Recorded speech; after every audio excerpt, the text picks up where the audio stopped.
Gen Z, or as we call it Generation Z, might be the first generation in history to show less intelligence than their parents. Gen Z ഇത് കാണുന്നുണ്ടെങ്കിൽ listen to it before you judge it. കഴിഞ്ഞ 100 വർഷത്തോളം എല്ലാ തലമുറകളും പിൻതലമുറയേക്കാൾ intelligent ആയിരുന്നു, അല്ലെങ്കിൽ smarter ആയിരുന്നു. ഇപ്പോൾ കണ്ടുവരുന്നത് ഈ പറഞ്ഞ ട്രെൻഡ് സ്ലോ ആവുന്നു എന്നാണ് പറയുന്നത്. It's called Flynn effect. നോർവേയിൽ 7 ലക്ഷത്തോളം ആൾക്കാരിൽ നടത്തിയ പഠനത്തിൽ പറയുന്നത് 1970 ശേഷം IQ കുറഞ്ഞു വരുന്നതായി കണ്ടെത്തിയിരിക്കുന്നു. യൂറോപ്പിലും നോർത്ത് അമേരിക്കയിലും സെയിം പാറ്റേൺ കണ്ടുവരുന്നു. എന്താണ് ഇതിന് പ്രധാനപ്പെട്ട കാരണം? പല കാരണങ്ങളും ഉണ്ടെങ്കിലും അതിലേറ്റവും പ്രധാനപ്പെട്ട കാരണം screen time.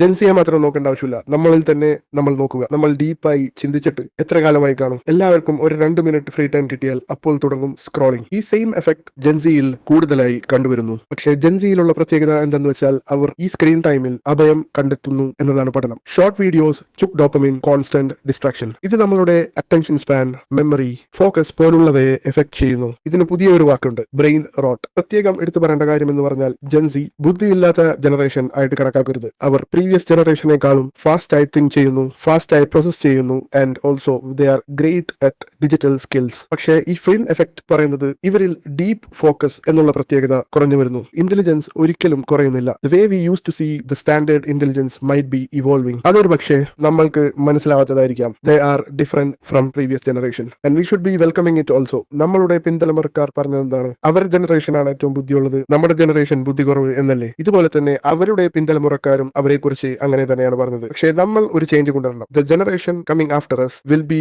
More intelligent and we should accept it. ചുരുക്കത്തിൽ പറഞ്ഞാൽ ടെക്നോളജി നമ്മൾ യൂസ് ചെയ്യുന്ന ഒരു കാര്യമാണോ അതോ ടെക്നോളജി നമ്മളെയാണോ യൂസ് ചെയ്യുന്നത്?